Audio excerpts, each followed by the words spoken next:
بسم الله الرحمن الرحيم. Assalamualaikum warahmatullahi wabarakatuh. Selamat pagi sahabat Wahyu TV yang dimuliakan oleh Allah. Kali ini saya kedatangan tamu spesial yang akan bercerita mengenai kisah inspiratifnya. Selamat datang Mas Arif Diji. Wih, matur nuwun. Mas Anjar. Lama banget gak ketemu ya. Nggih, lumayan.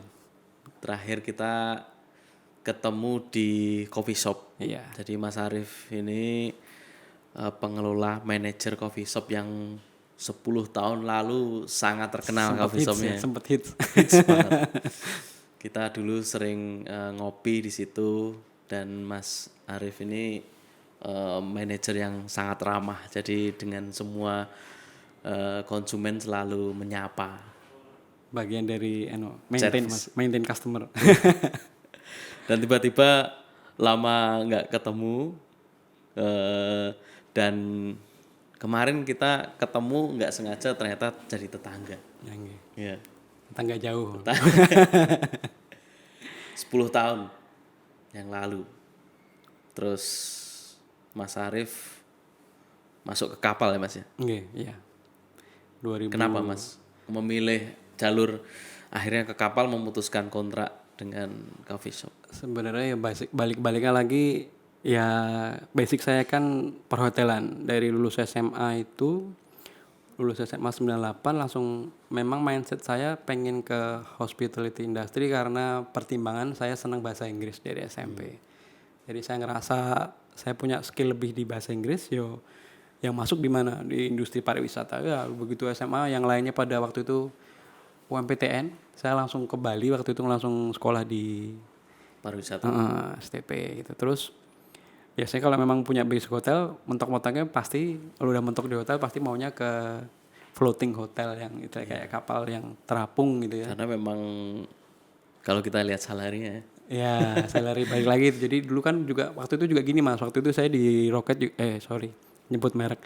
Di coffee shop itu kan juga saya kerja mulai jam 5 lah. Saya jam 5 pulang bisa jam 1, setengah 2 pulang. Sementara waktu itu istri saya kerja di internet provider. Itu dia pulang jam 5 gitu. Jam 5 pulang. Dia berangkat jam 8 pagi, pulang jam 5. Jadi waktu itu saya di rumah tuh kayak iki kok koyo jelungan gitu kan istilahnya. Istri pulang serah terima kunci, serah terima kunci, saya berangkat. Malam paling ngobrol malam bentar sama pagi, nganterin itu posisi anak udah anak waktu itu mau masuk TK. masuk TK ya? Nggih, itu waktu di ini. Terus karena kan wah iki sama-sama begini, sama-sama kerja begini, udahlah kita lihat sama-sama ini. Yus merantau sekalian tapi ada target istilahnya untuk lebih memperbaiki taraf hidup gitu ceritanya begitu. Dan akhirnya 9 tahun ya. 9 tahun 2011 Januari sampai terakhir kemarin terakhir pulang dari sana Februari 28 tahun ini. Oh, oke. Tahun ini. Nggih. Karena itu pun karena Sebenarnya COVID ya. sebelum itu sebenarnya pas habis kontrak memang habis kontrak. Memang kontraknya habis. Kontrak habis terus pas di rumah 2 minggu terus langsung kasus mulai Maret mulai gitu. Pas saya pulang tuh ada kasus pertama di Indonesia udah keluar. Dan harusnya berangkat di 2020 Juni ya. Harusnya Juni, tapi begitu wah pasti mundur. Juni. Terus akhirnya ada update lagi sampai bulan Agustus. Tapi ternyata perjalanannya sekarang Agustus juga masih belum memungkinkan. Ini sampai akhirnya diupdate lagi bulan November 23 gitu. Dan ini November itu nanti kontrak ke berapa? Kontrak ke 13 ya? 13 kalau salah. 12 tahun 9 tahun 12 kontrak hidup di kapal. Hidup di kapal ya. Saya paling takut naik pesawat. Dan memang benar ketika naik pesawat itu saya paling lama ke Eropa dan ke Arab waktu itu umroh. Dan benar-benar kita bisa merasakan Mas, waktu di pesawat tuh benar-benar nyawa itu diserahkan gitu. diserahkan. Pon di loske. Betul sekali. Makanya kalau Apalagi kayak- kalau di kapal. Nah, kalau kita komplit mas, kayak pelaut kan komplit. Saya kontak pertama tuh inget saya tuh dari Solo, dari Porosari itu saya nangis sesenggukan itu. Saya berangkat sendiri nggak mau dianterin anak istri karena kontak pertama. Perpisahan yang Oke, saya dari Porosari naik kereta ke Jakarta waktu itu. Berangkat sore naik kereta, ke Jakarta naik kereta.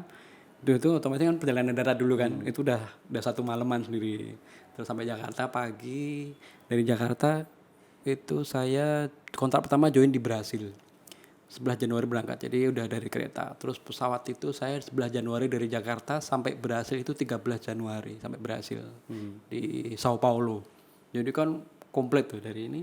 dan belum pernah ke sana. Belum pernah ke sana sendirian pula dan pakai visa on arrival. Istilah visa on arrival kan bahayanya kalau nggak ada yang jemput di sana ya wis nanti bisa ditangkap sama imigrasi dulu kan gitu. Jadi di kapal lama di pesawat lama gitu kan. Udah gitu terus di kapal 8 bulan gitu. Jadi wis bener-bener wis dari darat, laut, udara terus di kapal gitu. Dan itu juga di kapal juga ya sama aja kan, samudro yang gedenya kayak gitu, mau kapal gede kayak apa juga kalau di sana juga Kelihatan kecil.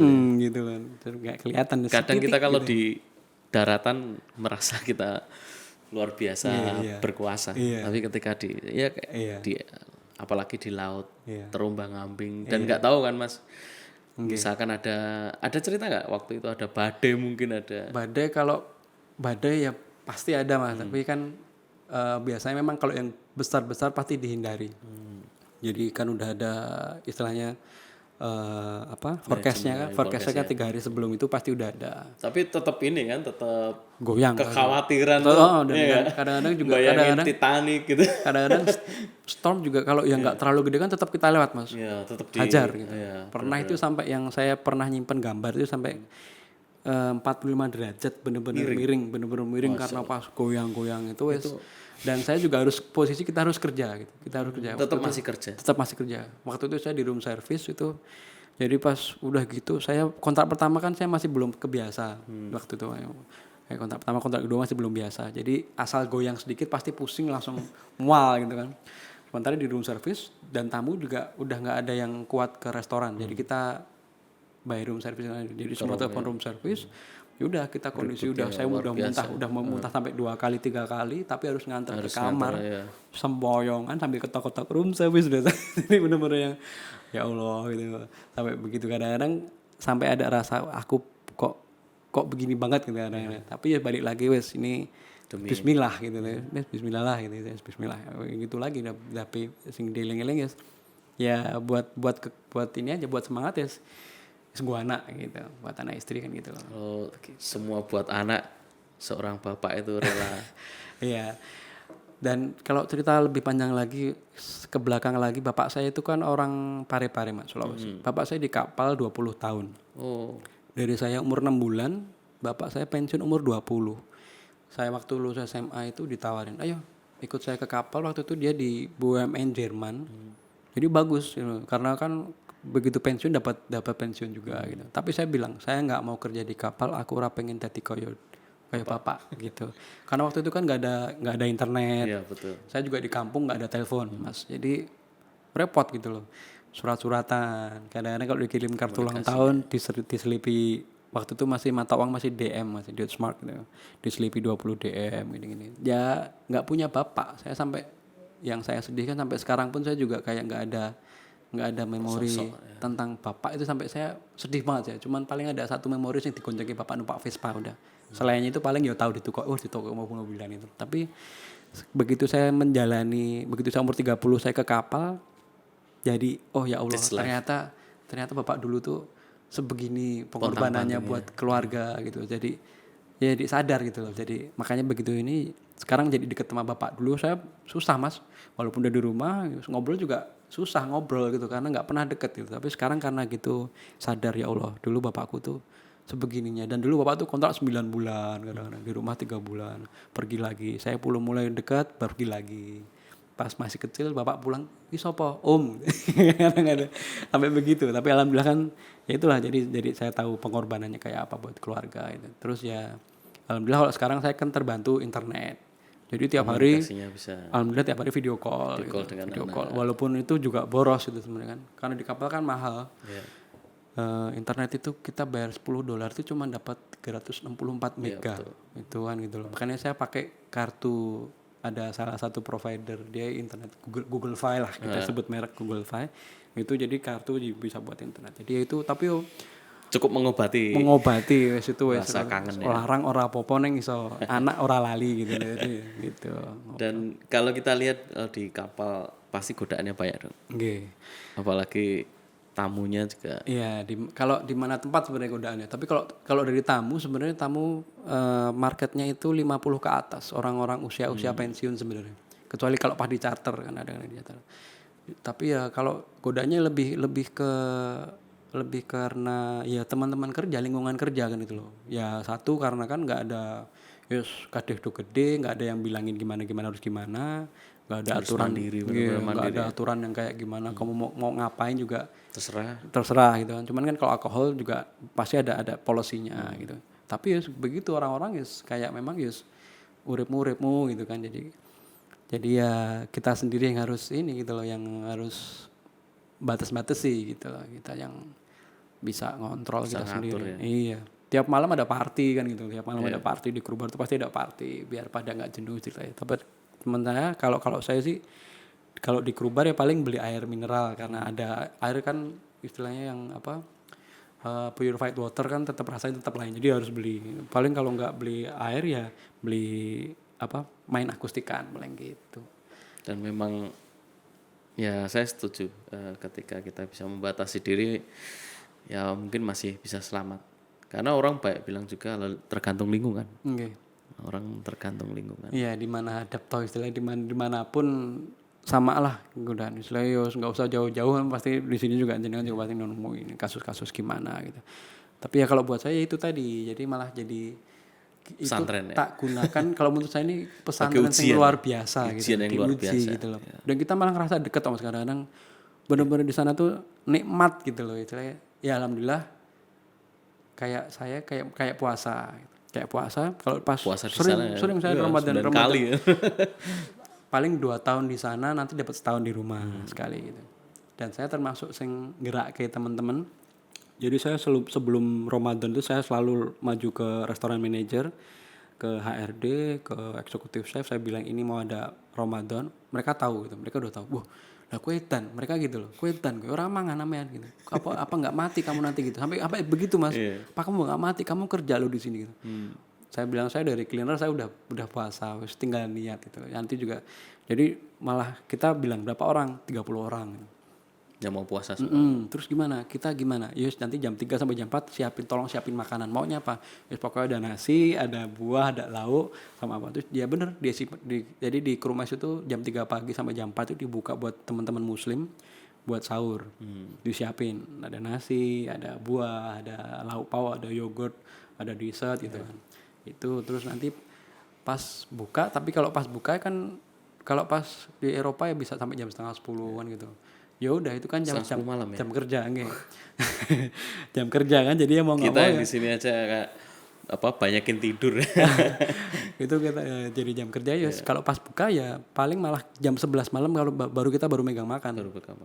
Karena kan supper kan jam 11 malam baru ada lagi. Tetap harus ini ya, melayani dulu ya. Nggih, paling kadang-kadang tapi kalau manajer yang baik dan banyak juga orang-orang Perancis yang muslim juga beberapa kali didatengin saya orang Perancis, orang Turki itu kalau manajer gitu, Rif kamu udah buka? Belum. Wes kono buka sih gitu. Biar di-handle sama asisten. Ya udah jadi minum air cepat-cepat itu 5 menit udah balik lagi ke restoran, incas lagi gitu. Kalau yang alhamdulillah waktu memang benar-benar padat ya. Gitu. Jadi ya 9 tahun ya otomatis ya 9 tahun di kapal. Pastinya alhamdulillah sekarang sudah nabungnya juga ya rumah udah megang sertifikat dan BPKB. Yang jelas jadi anak alhamdulillah anak itu juga rezeki. Iya dan memang cantik ya. Alhamdulillah anak saya jadi karena istri juga kan gitu. Jadi kan selalu istri kan juga dia kalau masalah pendidikan, masalah anak itu pokoknya nomor 1 ya. Mboen depro istilahnya dia enggak ini yang penting anaknya harus dapat yang paling bagus kan gitu kan. 9 tahun tuh ujian yang paling berat apa Mas? Ujian paling berat ya kalau ini Mas. Kalau pas dengar ada anak sakit, kayak pas kemarin yang terakhir juga anak saya yang paling kecil harus di opnam kan gitu. Sementara kita nggak ora iso ngopo-ngopo, ya udah gitu. Meh piye gitu mau gimana. Jadi kalau pas ya paling berat ya pas begitu kita dengar kabar. Makanya kalau kebanyakan kalau kayak keluarga saya pun waktu itu juga ibu sempat stroke. Saya cuma baca dari komen dari status kakak-kakak ki ono opo ki dong opo ternyata nggak mau saya sampai tahu nggak mikir gitu kerja mungkin nggak gini ternyata ibu stroke kayak gitu lah jadi ibu stroke juga pernah anak saya sakit. Nah itu dan kita ya udah itu konsekuensinya yang harus diambil kayak begitu gitu dan banyak lagi teman-teman saya yang istilahnya sampai saya juga ngerasain sampai kadang-kadang juga nangis kan ada yang teman Jogja itu jadi kecelakaan anak istrinya selamat anaknya nggak ada jadi kan sampai kayak gitu tuh yang pengorbanannya memang tohnya begitu sampai begitu gitu makanya eman gitu ada orang di kapal kan juga ya banyak yang kurang bijak juga bagaimana buat spendingnya kan gitu betul istilahnya gawe sakmene tapi ternyata dibuat istilahnya ya kurang bijaksana gitu. Nah, alhamdulillah Mas Arif selama 9 tahun ini beliau ceritakan sudah melewati berbagai ujian belajar ujian kehidupan karena ujian itu untuk hakikatnya untuk meningkatkan derajat kita. Iya. Dan Mas Arif hari ini akan membacakan surat Al-Baqarah tentang ujian dari Tuhan. So, ayat berapa Mas? 285 286 gitu. 285 288 surat akhir dari surat Al-Baqarah. Kita simak murotal oleh Mas Arif. Ini dulu ya.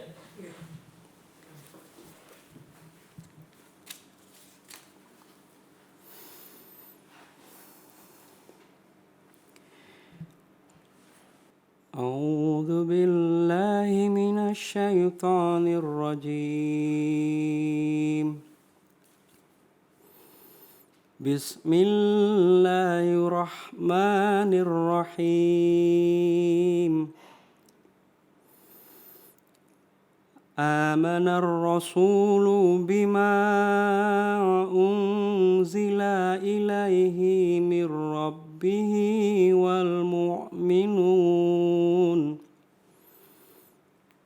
كل آمن بالله وملائكته وكتبه ورسله لا نفرق بين أحد من رسله وقالوا سمعنا وأطعنا غفرانك ربنا وإليك المصير لا يكلف الله نفسا إلا وسعها لها ما كسبت وعليها ما اكتسبت ربنا لا تؤاخذنا إن نسينا أو أخطأنا ربنا ولا تحمل علينا إصرا كما حملته على الذين من قبلنا ربنا ولا تحملنا ما لا طاقة لنا به واعف عنا واغفر لنا وارحمنا أنت مولانا فانصرنا على القوم الكافرين Sadaqallahul azim. Di Al-Baqarah ini ada doa. Kenapa Mas? Kok menangis kenapa? Mas. Saya orangnya Mas, kalau bangsa saya bukan orang yang religius sebenarnya. Istilahnya dari keluarga pun saya juga nggak ada yang istilahnya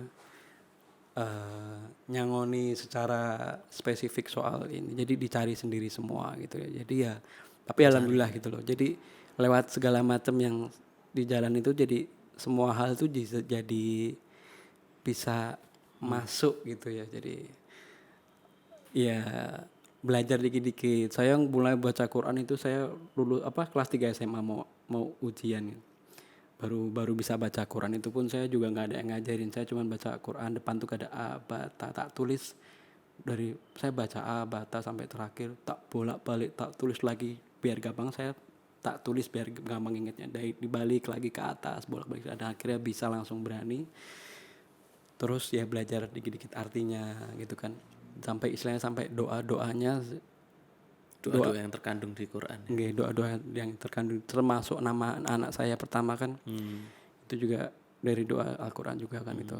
Jadi pas hari Jumat saya Jumatan, minggu anak saya lahir tuh Juni 2005, kan ada doa ya muqallibal qulub tsabit qulubana ala dinik kan gitu. Makanya anak saya namanya tsabit qulubana ala dinika gitu. Jadi yes, bismillah. Jadi wahai yang membolak-balikan hati, tetapkanlah hatiku pada agamamu gitu. Jadi kan buat saya itu juga doa wajib buat saya setiap sholat gitu. Jadi Karena kita nggak tahu. iya, Akhirnya nanti iman kita itu kan naik turun gitu pasti. Jadi doa itu sama masalah tadi jenengan juga ngomong kita nggak pernah tahu akhirnya gimana, juga ada doa lagi. Rabbana afrik alaina sabra wa tawaffana muslimin. Jadi ditetapkan dalam kesabaran dan diwafatkan sebagai orang muslim, itu juga wis tak istilahnya juga pamungkas. nggih buat doa pamungkasnya itu juga dari Quran juga kan gitu.